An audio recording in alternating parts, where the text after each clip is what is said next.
Hello friends, welcome back to our channel. இன்னைக்கு ஒரு சிம்பிளான ஒரு எக் மசாலா எப்படி செய்யலாம்னு பார்க்க போறோம். இதுக்கு ஃபர்ஸ்ட் ஸ்டவ் ஆன் பண்ணிட்டு நான் ஒரு கடாய் வைக்கிறேன்.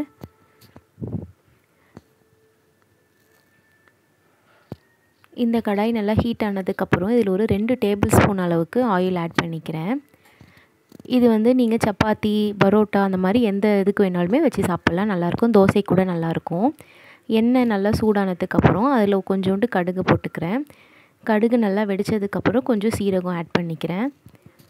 சீரகம் போட்டு இது ரெண்டுமே நல்லா பொரிஞ்சதுக்கு அப்புறமா இதில் கொஞ்சோண்டு கருவேப்பிலை ஆட் பண்ணிக்கிறேன். கருவேப்பிலை ஆட் பண்ணும்போது கொஞ்சம் தள்ளி நின்னுக்கோங்க, வெடிக்கும்.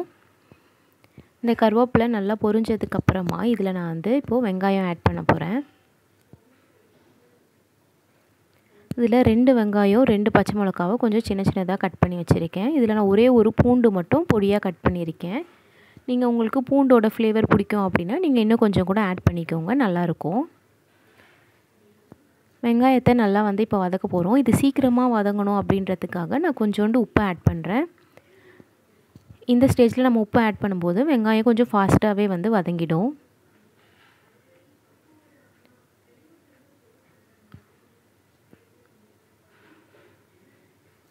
இப்போ வெங்காயம் இந்த அளவுக்கு வதங்கினதுக்கு அப்புறமா இதில் நம்ம தக்காளி ஆட் பண்ணிக்கலாம். இது வந்து ரொம்ப சிம்பிளாகவே இருக்கும். ஒரு ஸ்டெப்ஸ் எல்லாமே ரொம்ப சிம்பிள், ஆனால் டேஸ்ட்டும் சூப்பராக இருக்கும். இதில் நான் ஒரு 3 தக்காளியே கட் பண்ணி வச்சு தான் ஆட் பண்ணிக்கிறேன். இந்த தக்காளியை நல்லா வதங்கணும். இது போட்டு நான் எல்லாத்தையுமே வந்து மிக்ஸ் பண்ணிக்கிறேன். தக்காளியை நம்ம என்ன பண்ண போகிறோம் அப்படின்னா மசிச்சு விட போகிறோம். அதை நான் வந்து அந்த கரண்டி வச்சு நல்லா மசிச்சிக்கிறேன்.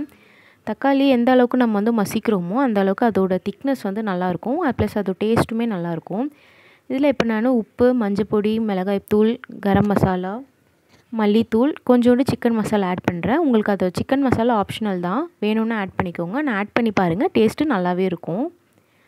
இது எல்லாத்தையுமே ஆட் பண்ணிவிட்டு நான் நல்லா வந்து இப்போ கலர போகிறேன். இப்போ மசாலாலாம் நல்லாமே குக் ஆகிறதுக்காக நான் கொஞ்சோண்டு ஒரு 1/2 டம்ளர் அளவுக்கு நான் இப்போ தண்ணி ஆட் பண்ணிக்கிறேன். இதில் தண்ணி ஆட் பண்ணிவிட்டு நல்லா மிக்ஸ் பண்ணிக்கிறேன். இப்போ இது நல்லாவே மிக்ஸ் பண்ணிவிட்டு ஒரு தட்டு போட்டு கொஞ்சம் நேரம் மூடி வச்சுக்கலாம். ஒரு 5 நிமிஷம் மூடி வச்சா போதும். நான் நல்லா வந்து எண்ணெய் பிரிஞ்சு வர அளவுக்கு நல்லா இதுவாகிடும். 5 நிமிஷம் கழித்து இப்போ நம்ம தட்டை ஓப்பன் பண்ணிவிட்டு திருப்பி நல்லா மிக்ஸ் பண்ண போகிறோம். எண்ணெய் நல்லா பிரிஞ்சு வந்திருக்கு. இந்த ஸ்டேஜில் எல்லாத்தையுமே சேர்த்து மிக்ஸ் பண்ணலாம். உங்களுக்கு வீடியோக்கு நடுவில் சின்ன சின்ன டிப்ஸ் வேணும் அப்படின்னா சொல்லுங்கள், நான் கண்டிப்பாக அந்த டிப்ஸுமே உங்களுக்கு ஆட் பண்ணுறேன் இதுக்கப்புறம் வர வீடியோஸில். இப்போ வெங்காயம், தக்காளி எல்லாமே நல்லாவே வந்து வெந்துருச்சு, வதங்கிடுச்சு.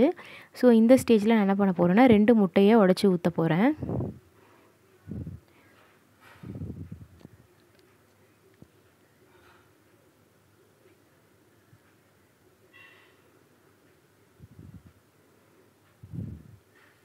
அச்சோ, இப்போ நான் முட்டை உடச்சி ஊற்றும் போது அந்த முட்டையோட ஓடு ஒரு சின்ன பீஸ் விழுந்திருக்கு, அதை எடுத்துடலாம்.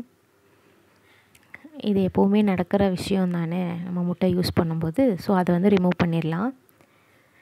ரிமூவ் பண்ணிவிட்டு இந்த முட்டைக்கு மேலே நான் கொஞ்சோண்டு வந்து மிளகாத்தூளும் கொஞ்சம் கொத்தமல்லி தழையும் ஆட் பண்ணிக்கிறேன்.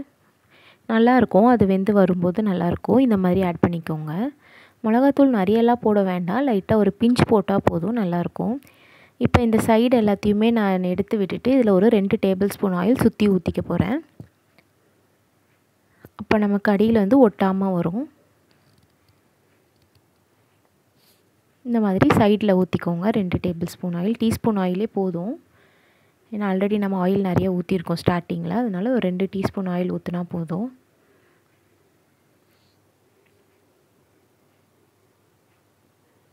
இதை இப்போ தட்டு போட்டு மூடி வச்சுக்கலாம். ஒரு 5 to 8 மினிட்ஸில் நல்லா வெந்துடும். இப்போ முட்டை நல்லா வெந்துடுச்சு. இதை எடுத்து ஒரு வாட்டி மிக்ஸ் பண்ணிவிட்டு திருப்பி போட்டுக்கலாம்.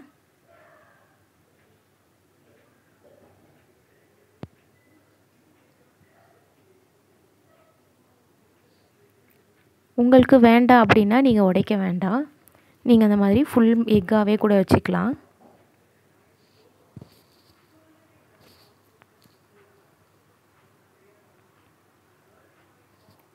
அவ்வளோதான், முடிஞ்சு. ஃபைனலாக கொஞ்சோண்டு கொத்தமல்லி தழை மட்டும் மேலே தூவி ஸ்டவ் ஆஃப் பண்ணிக்கலாம்.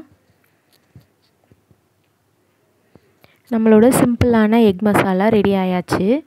இதை நான் வந்து சூடாக சர்வ் பண்ண போகிறேன். மேலே கொஞ்சம் எக்ஸ்ட்ராவாக பெப்பர் மட்டும் தூவிக்க போகிறேன். இது நீங்கள் ரைஸ்க்கு வச்சு சாப்பிட்டா கூட நல்லாவே இருக்கும். இந்த ரெசிபி உங்களுக்கு பிடிச்சிருக்குன்னு நினைக்கிறேன். தேங்க்ஸ் ஃபார் வாட்சிங்.